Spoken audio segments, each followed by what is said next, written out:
Hi friends, வணக்கம். Welcome to my channel.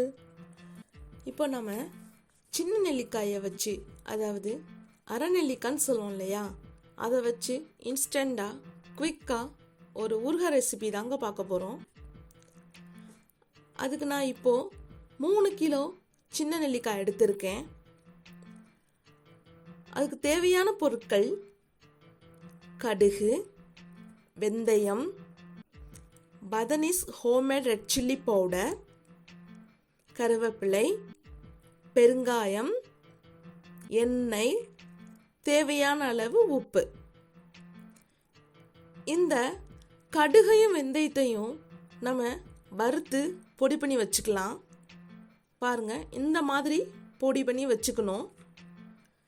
இப்போ அகலமான பாத்திரத்தை அடுப்பில் வச்சுட்டு எண்ணெய் ஊற்றிக்கலாம். எண்ணெய் உங்கள் விருப்பம்தான், எந்த எண்ணெய் வேணாலும் சேர்த்துக்கோங்க. நான் இப்போது கோல்டு வின்னர் 1/2 லிட்டர் எடுத்திருக்கேன். எண்ணெய் சூடானதும் ஒரு கைப்பிடி கருவேப்பிலையை போட்டுக்கலாம். கருவேப்பிலை கொஞ்சம் ஃப்ரை ஆனதும் நம்ம சுத்தம் பண்ணி வச்சிருக்கிற நெல்லிக்காயை போட்டுக்கலாம்.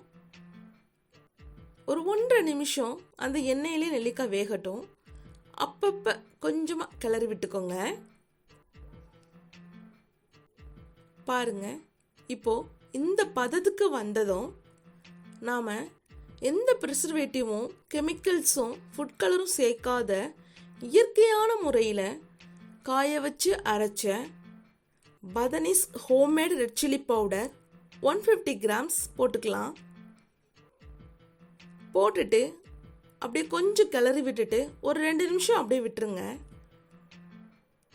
இப்போ கொஞ்சம் எண்ணெய் பிரிஞ்சு வந்ததும் நம்ம ஏற்கனவே பொடி பண்ணி வச்சிருந்த கடுகு, வெந்தயம் பவுடரை சேர்த்துக்கலாம்.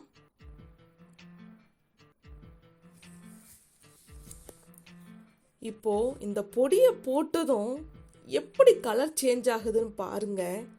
கலர் மட்டும் இல்லைங்க, வாசனையும் சும்மா அல்டிமேட்டாக இருக்குதுங்க.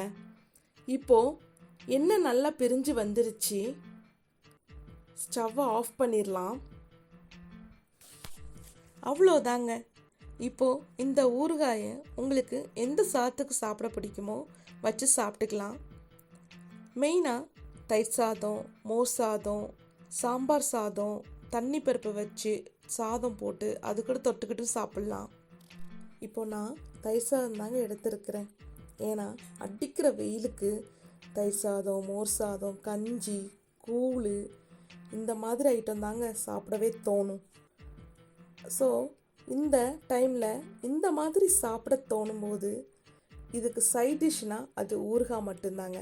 அப்படிப்பட்ட இந்த நெல்லிக்காய் ஊறுகாயை நீங்களும் வீட்டில் செஞ்சு பார்த்து எப்படி இருந்துச்சுன்னு கமெண்ட் செக்ஷனில் கமெண்ட் பண்ணுங்கள்.